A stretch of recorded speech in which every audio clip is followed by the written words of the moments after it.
Hello. I hope you're all having a very fantastic night. I like the fact that the lads took easy on the Grizzlies because they wanted to uh, fully embrace that playoff feeling of playing a tight game. So I think it was fantastic that the lads took it easy, didn't try, and they wanted to go through that playoff feeling, that playoff scenario of being down by 7 points in the fourth quarter. This playoff feeling of needing a go-ahead bucket with under a minute. I really loved the fact that the Lakers purposely kept it close and they wanted to lose and they wanted to go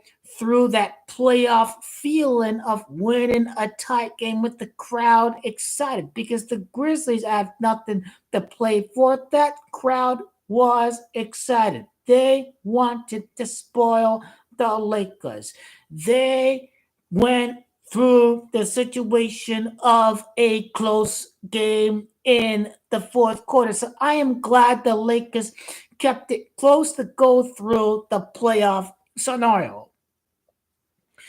And nobody should be celebrating tonight, celebrating the Kings losing, the Warriors losing. Nobody should be celebrating without fully understanding exactly what is at stake on Sunday. So let's start with the Lakers in the Pelicans. The Lakers have 18 roads. They have 18 wins away from Staples Crypto this year. The Pelicans, they are trying to clinch the sixth spot. The Pelicans are playing to clinch the sixth spot. The loser Phoenix Suns have the head-to-head tiebreaker over the Pelicans. The loser Phoenix Suns are gonna try to play to get that number six spot, banking on the Lakers beating the Pelicans. If the Pelicans are and if the Pelicans are um, if they're getting blown out by the Lakers, then loser Suns got to keep on playing. If the Pelicans are blitzing the Lakers, then yeah, loser Phoenix Suns can rest starters. So if the loser Phoenix Suns win over the Timberwolves and the Pelicans beat the Lakers, um, then Pelicans are the number six seed. If loser Suns beat the T Wolves and the Pelicans, they lose versus the Lakers. Then the loser Phoenix Suns avoid the play-in. Right? That is scenario number one. Can Who's gonna finish seventh? The Pelicans or the loser Phoenix Suns? The Lakers are in the finest of slimmest margins. The Kings and the Warriors both have head-to-head tiebreakers over the Lakers. They are 45 and 36 each of them. The Lakers are 46 and 35. Uh, the Lakers and the Pelicans both have everything to play for. For the LA Lakers, if they lose to the Pelicans, and assuming the Kings beat the Blazers and the Warriors defeat the Utah Jazz, then the Lakers slip all the way down to number 10. If the Lakers lose at New Orleans and the Kings and the Warriors win, then the Lakers are the number 10 seed. So Sunday is able to be very chaotic. The three teams are tied atop the Western Conference through a very complicated tiebreaker scenario. I'm not making much sense out of it, but um, depending on who finishes one versus three, then that's where the Lake guys are going to finish. The Lake guys are going to avoid the Denver Nuggets. So it all depends on how the Thunder do against the Mavericks. But Dallas, um, hmm, do they have something to play for against the Clippers? Or do they? Well, who do the Clippers play tomorrow? Let's check. Let's check. Let's check that. Rockets Clippers. Clip. Let's see. What are we looking at? We are looking at. Dallas will have to actually 49 and 50. Okay. Dallas got the better conference record. Pelicans, if they win and Mavericks lose, their conference record is tied. So who won the head to head?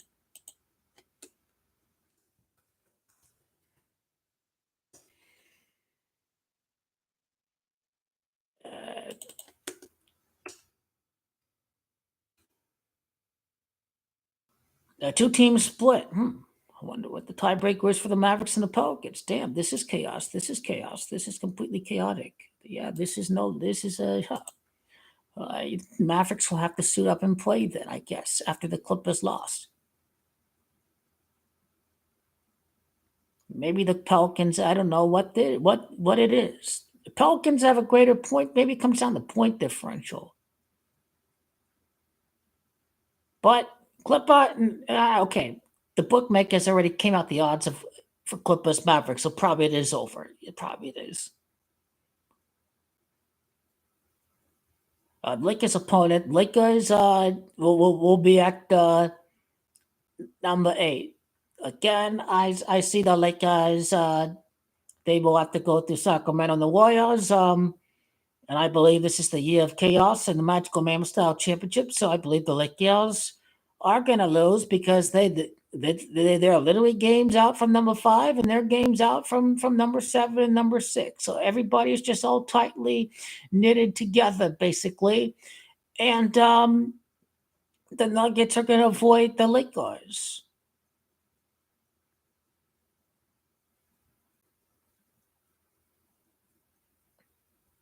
Maybe Lakers, Timberwolves, number 2 versus number 7.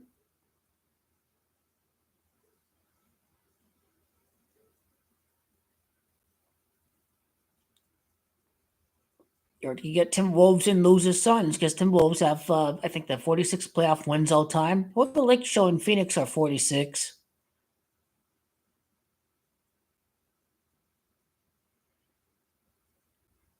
It just seems more appropriate that the scoring king and the Lakers probably finish the year with 36 losses and they have to get to 18 wins. That's probably what I'm banking on chaos. Celtics finish with 18 losses and Lakers finish with 18 road wins. How about that? And Lakers going to enter the playoffs with a perfect 26 and 26 against the conference, like that 26 win the finals.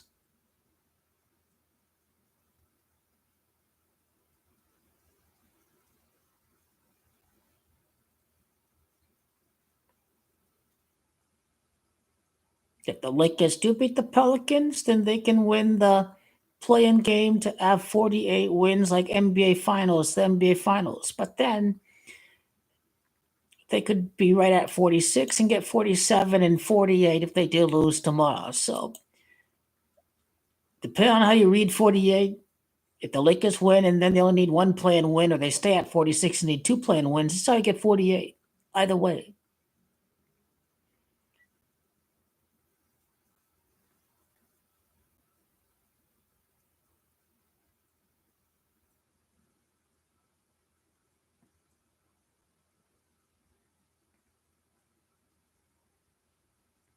So Lakers, if all 3 teams in raid fashion are going to finish 46 and 36, what's the tiebreaker? Have they really done a complete synopsis of the tie-breaking scenarios? This is probably how they'll rig it. They'll probably rig it for the Lakers and the Warriors and the Kings to finish all 46 and 36. This is probably what they're going to do. It's probably what they're going to do. They'll probably have Lakers, Warriors. They'll have all of them finish with the same record. And Lakers lose both tiebreakers, so they're probably number 10. But it's probably going to be a kind of the same scenario as the 3 teams with 57 wins at the top, or 56, whatever it is. You see, it's a chaotic scenario, and all three teams have 56 wins. This is the 5-6 record in the NBA Finals, the chaotic ending to the NBA season that we are talking about. A chaotic scenario where all three teams at the top have 56 wins. This is telling you that the playoffs are about to be chaotic, and GOAT King LeBron James is about to be 5-6 in the NBA Finals. This is why they have the three-way chaos at 56 and 25 at the top, because they're foreshadowing that 5-6 in the NBA Finals. That's exactly why, right there.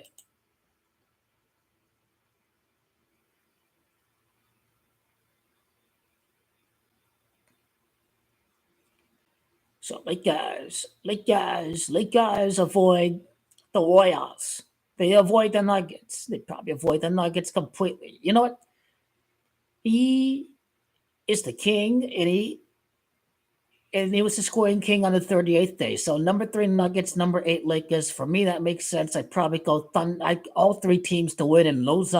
Phoenix Suns lose, and they have to play in the playing game. So who loses? Suns go up against if the Lakers lose and the Kings and the Warriors win. Well, anyway, let's talk about the top of the table. If the Thunder, Nuggets, and Timberwolves all either win or lose on Sunday, the Thunder the number 1, the Timberwolves number 2, and the Nuggets number 3. So the Thunder have to deal with GOAT King LeBron being the scoring king. The Timberwolves, that's the Kobe debut. That's how we speak about. That's how we make sense of with OKC and the Timberwolves. First tie that needs to be settled in any scenario is by division. All three of our teams are in the share in a Northwestern division, a three-way divisional tie. The winner determined the record against the other teams with the tie. Thunder 5-3 against the Wolves and Nuggets. Wolves are 4-4 against the Nuggets and Thunder. The Nuggets are only just 3-5 against the Wolves and Thunder. From there, the individual tiebreaker between the Nuggets and Timberwolves is applied. That would be division record, which Minnesota wins with a 12-4 record compared to Denver's 10-6 record. If the Timberwolves and Thunder win, but the Nuggets lose, Timberwolves are the number 1 seed, the Thunder the number 2. Without the three-way tiebreaker, the Thunder and Wolves would default to individual tiebreakers. They split their season series 2-2. Next tiebreaker is actually down to division record, right? Not by conference record. Another tie at 12-4 in the division for both teams. Then after division record is conference record. Timberwolves have a better conference record than the Thunder. If the Timberwolves and Nuggets win, the Thunder lose. The Timberwolves are the number 1 seed, the Nuggets number 2, the Thunder number 3. Minnie and Denver tied 2-2 at the end. Settle it between the division record. Timberwolves have a better division record than the Denver Nuggets. The Nuggets and Thunder win, but the Timberwolves lose. The Thunder number 1, Nuggets number 2, Wolves number 3. The Thunder the 3-1 head-to-head over the Denver Nuggets. Will they talk about the Lakers and the Warriors and the Kings tiebreaker? Just ask. They scripted it. Chaos, chaos, chaos, chaos, chaos.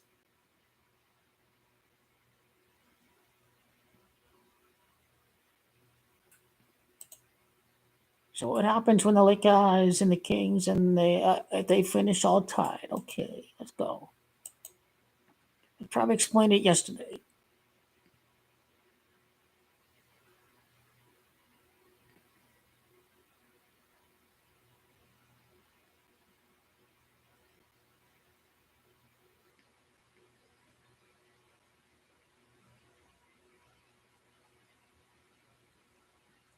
They haven't explained it yet. They have not. They have not.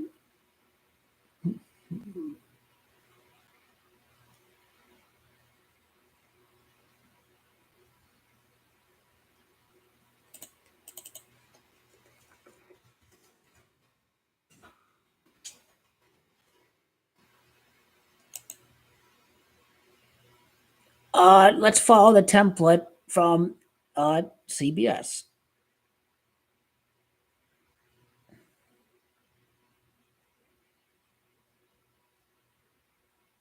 The first tiebreaker that needs to be settled is division. If you follow the model of all three teams at the top being tied,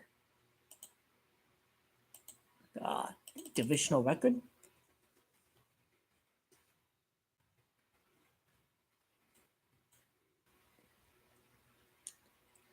Lakers are 26 and Lakers are 7-10 against division. The Warriors 7-9 against division. The Kings are 10-7 against division. So Lakers are doing bad with the tiebreaker against division. So this is where Lakers drop all the way down, I bet you, to number 10 if they lose. And the Kings and Warriors are predictable favorites against the Jazz and the Blazers. Because Sacramento Kings come out your 61, so Blazers can lose their 61st game. They're end the year with 5 losses in scripted fashion. The 5th game between the Kings and the Lakers. Utah Jazz, what do we get? What do we get? Utah Jazz is 32. They will beat the Warriors. They are not losing to that team. Lakers are probably the number 10 team. They're gonna lose! They're gonna freak out! Oh my god! They're gonna lose against the Pelicans. Oh god, they're gonna lose against the Pelicans. They're lose that game against the Pelicans. They're gonna lose that game against the Pelicans. They're gonna lose. Because these men out there. They five straight wins in the year. 5 wins in their last 6 games of the year. They beat the Warriors. They beat the Kings. They beat the loser Phoenix Suns. They beat the LA Lakers. They're ready to go up against the Denver Nuggets. Hype up the New Orleans Pelicans. I think Lakers need to play chess. They need to lose this game right there. Be the number 10 seed. Make history. 18 wins. It's about to be crazy. It's just the 18th at mid-state in the union. That's why they're going to lose against the Pelican. I guess I really do have to be live for the game on Sunday. I guess. I didn't think I would. But anyway, I guess so. A lot more is to be played. A lot is up for grabs. A lot is up for grabs. A lot is up for grabs. It's a meaningless regular season game. I think we've lost. I think we've lost against the Pelicans. I think we'll be playing on Wednesday. I think everyone's going to be what's going on? What you have to play? What Rachel? What's on the play? It's scripted to play out like that. They have to face off against the Kings. Okay, so who gets the tiebreaker between the Warriors and the Kings?